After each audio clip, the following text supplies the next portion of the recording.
Labdien, mani sauc Laima, un šodien gribu nedaudz vairāk parunāt par tēmu, kas man ir ļoti sirdī tuvu, par darba aizsardzības apmācībām.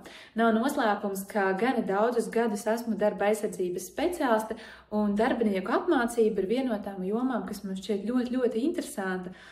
Tādēļ es skumstu par to, ka daudziem ir stereotips, ka darba aizsardzības apmācības ir tikai un vienīgi ķeksīša pēc, vai tas ir kaut kas tāds, kur labāk neaizmigt. Taču šodien gribu parunāt par metodēm, kaut kādiem darbinieku iesaistīšanas veidiem, lai mēs darba aizsardzības apmācības varam veidot interesantas, iesaistošas un tiešām arī palīdzošas.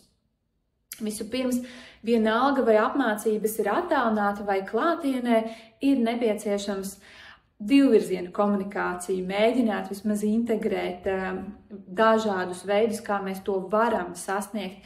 Piemēram, ja tās ir attālinātās apmācības, tad sākam ar kaut tik vienkāršu veidu kā čatu. Čatā, protams, var rakstīt atbildes, komentārus, taču arī var izmantot savu veidu balsošanu no 1 līdz 10, vai lūgt ielikt īkšķīti, vai savukārt arī varbūt pacelt rociņu, izmantot šīs digitālās priekšrocības.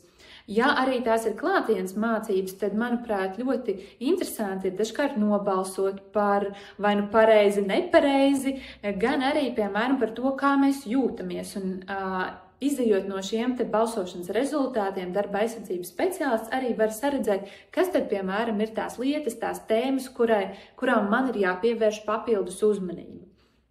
Protams, tas, ko mēs varam likt iekšā, vēl ir dažādi multimēdiji, filmiņas, arī iespējams kādi spēļošanas elementi, kaut vai par to pašu mācību testu, kā reiz varbūt, ka to var pavērst interesantāku, piemēram, ielikt laimes rata principu, kur mēs uzgriežam jautājumus, ko ir jāatbild auditorijas dalībniekiem. Vai, piemēram, ielikt gribi būt miljonārs principu. Tā kā tur ir dažādas iespējas, kā mēs varam vai nu diezgan analogi vai arī digitāli veidot savu veidu spēļošanu ar mūsu mācību dalībniekiem.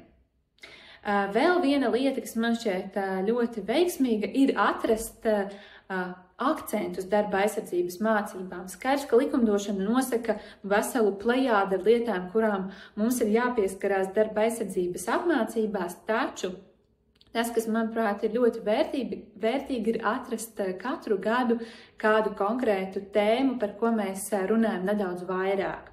Piemēram, vienu gadu tas var būt par to, kā mēs veiksmīgāk varam savā ikdienā integrēt dažādas atpūtas pauzītes, citu gadu iespējams runāt par fizisko veselību, par muguras veselības jautājumiem vai ergonomiku padziļinātāk, un citu gadu savukārt tie varētu būt arī psihoemocionālās veselības jautājumi. Un šeit noteikti tas, ko iesaku, darba aizsardzības speciālists viens nezina visu vislabāk, šeit arī vērts ir padomāt par speciālistu piesaistīšanu. Piemēram, pusstundu darba aizsardzības speciālists vada šīs apmācības un ieliek šo obligāto programmu, un savukārt otru pusstundu vai stundu var atvēlēt arī nodarbībai ar uzaicināto speciālistu, piemēram, fizioterapeitu, psihologu vai cita veida speciālistu.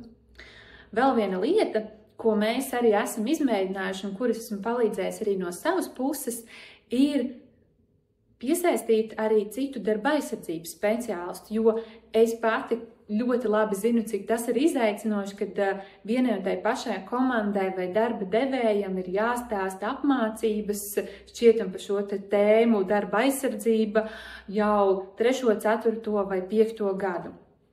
Tādēļ tas ir dažkārt atsvaidzinoši, kad mācības var pielāgot un pasniegt arī kāds cits darba aizsardzības speciālists, jo katram no mums noteikti ir savi īpašie knifi, tēmas, kas mums pašiem īpaši interesanti šķiet, un, protams, arī dažādi iesaistes veidi un metodes. Tā kā vērts par to padomāt. Un, ja jums rodās kaut kādas foršas idejas, ko varat man ieteikt, vienmēr par tām ļoti priecājos.